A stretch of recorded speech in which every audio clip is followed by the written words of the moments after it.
What's up, guys? Welcome to your 58th Android tutorial, I believe it is.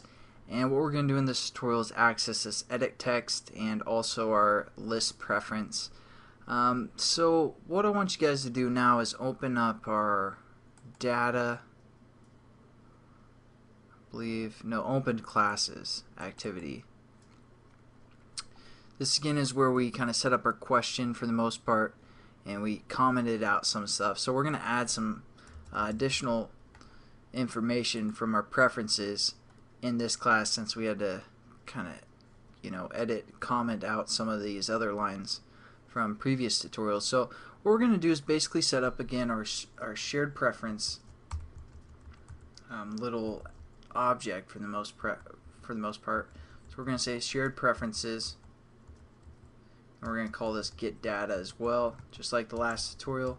It's going to be equal to the same thing. Again, we're just going to access the preference manager dot get default shared, and then get base context.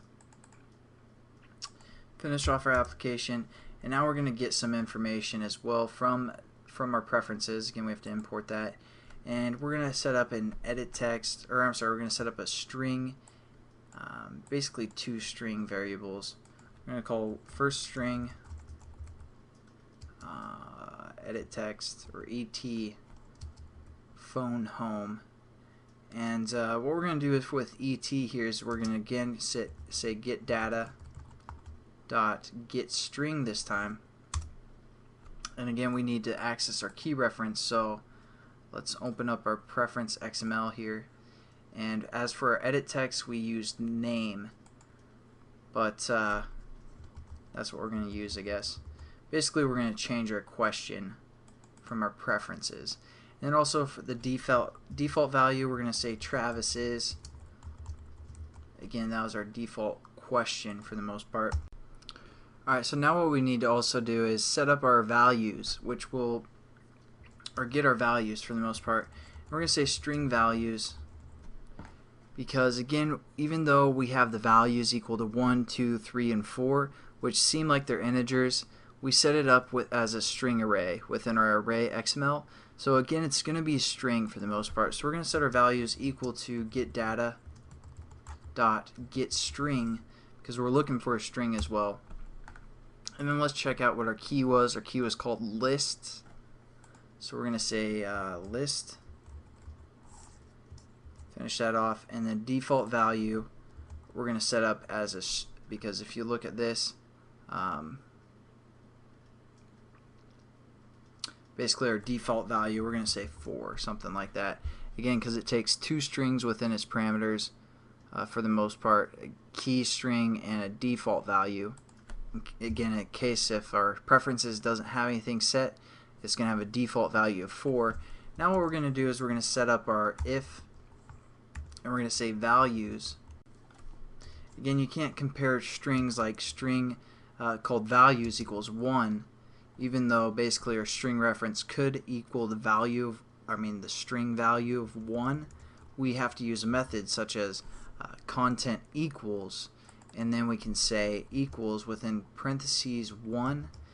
So basically, if our option 1 has been selected, our string value will equal 1, and we compare that string value to the string value of 1 right here. If that's the case, we can set up something within these parentheses. So what we're going to do is we're going to say our question, which is our text view that asks the question within this activity. We're going to say question equals, or set text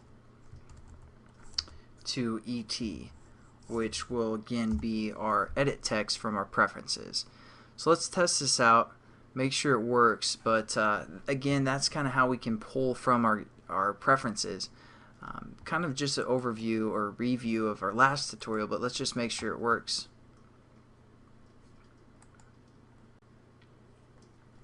Alright, so let's open up our menu, go to preferences, set the edit text to something like preferences are. That's what I set it up to. So we're just going to say preferences are. That's basically going to be our question if our list activity has the first option selected, which it does at the moment. but just to make sure it works, we're going to say option 2 is selected. So basically that question won't be asked. So let's go into our data, hit start, Travis is, and now let's go back, menu, preferences, change our list to option 1, which will set our value equal to 1, which again is a string, so we have to use contains or is equal to, or whatever method we use, content equals 1. So that's going to be the case because our value is set to 1 right now. So let's open up our data, hit start activity. As you can see now it says preferences are, because that again our value is equal to 1. So it's going to allow us to use that edit text, which we converted into a string for the most part, and then we use that string to set the text of this question. So hopefully that kind of makes sense, again using the preferences and how to access them. If again we close the activity, everything is going to be set for the most part, and it's going to save and then kind of open up that saved data the next time we run our application. And so again our value is set to 1, and so it's going to be preferences are. So hope you guys kind of enjoyed that, understand preferences and how they can be useful for the most part, and I'll catch you guys in the next tutorial.